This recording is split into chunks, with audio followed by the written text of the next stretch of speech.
સુરતના મોટા વરાછામાં આવેલા સૌજીપુરા બ્રિજ પર કલરકામ કરી રહેલો યુવક બેલેન્સ ગુમાવતા તાપી નદીમાં ખાબક્યો. ઘટનાની જાણ થતાં ફાયરની ગાડીઓ ઘટના સ્થળે પહોંચી છે અને યુવકની શોધખોળ શરૂ કરવામાં આવી છે.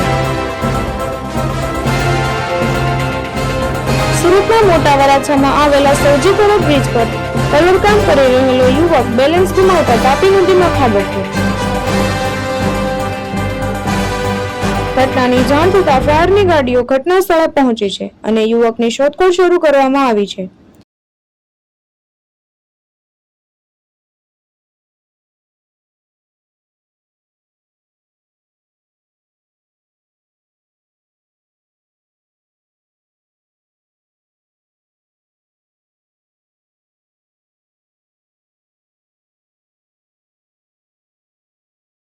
હિતેશ પ્રજાપતિ, દ્રષ્ટિકોણ ન્યૂઝ, સુરત.